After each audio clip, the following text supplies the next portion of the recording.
जय tiger. आज आमचे राष्ट्रीय उपाध्यक्ष माननीय पैलवान डॉक्टर भैयाता बनकर आज नांदेडला पहिल्यांदाच आलेले आहेत.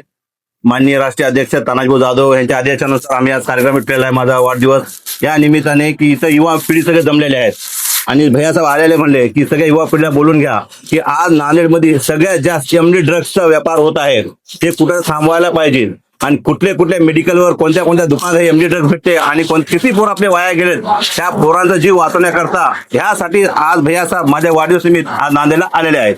नुकतंच नेटच्या परीक्षेमध्ये जो काय झाला मोठे गावात उघडकीस आला, यामुळे अनेक विद्यार्थ्यांचं नुकसान झालेलं. त्याबद्दल आपल्या टायगर ग्रुपच्या काय भूमिका असते त्या विषयावर भैया रात्रीच बोलले की बाबा नांदेडमधून मोठे गावकर का खोटे गावकर त्याच्या ट्युशनला जेवढे पण विद्यार्थ्यांचं नुकसान झालेलं आहे, जे की शेतकरी कुटुंबातून पोरं आहेत, त्याबद्दल भाऊ बोलले काल रात्री. आणि त्या मुलांचे पूर्णपणे जे फी भरलेली आहे 2 वर्षाची ती फी वापस भेटाव. आणि असले केवढे मोठे गावकर आहेत नांदेडला 100 मोठे गावकर आहेत, पुण्याला बी आहेत. भैया स्वतः त्यांचा सर्वे केले आहेत. त्या सगळ्यांना त्यांची जागा दाखवणं काळाची गरज आहे.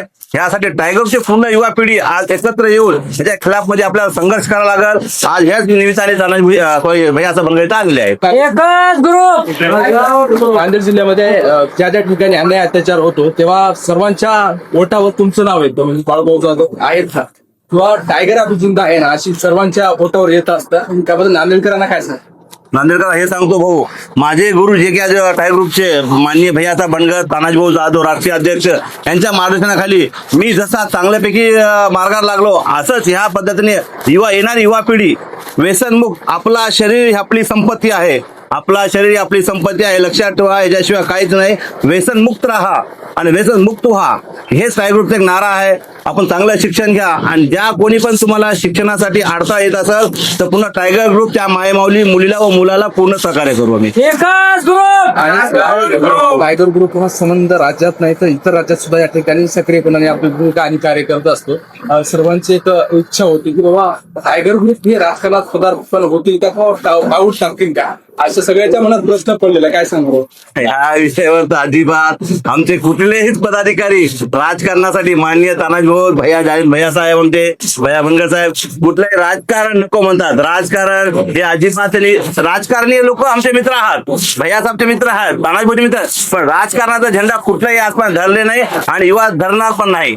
अनेक आपण कोरोना काळात सुद्धा अनेक लोकांची तुम्ही मदत केली, अनेक लोकांना किट वाटप केलं, त्याबरोबर जे काय विद्यार्थी असतील शैक्षणिक साहित्य वाटप असेल, रक्तदान शिबिर असते, अनेक उपक्रम तुम्ही राबवले. तर यासाठी यावरून की तुम्ही नांदेडच्या विकासासाठी काय करणार आहात? हो, आज मी तुम्हाला सगळ्याला हात जोडून विनंती करतो. आज आपण बघतोय उन्हाशी आपण एवढं झंझुतोय, ऊन एवढं गरमी होतीये, याच्या मागचं कारण काय की नांदेडमध्ये झाडांची कमतरता झालेली आहे.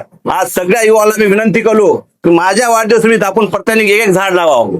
येणाऱ्या काळामध्ये आपल्याला त्याचा फायदा होणार आहे. व्यसन मुक्त राहा आणि प्रत्येकाने हार वार आणण्यापेक्षा प्रत्येक ठिकाणी एक झाड लावा. हेच माझ्यासाठी तुमचा आशीर्वाद आणि तुमची शुभेच्छा मला.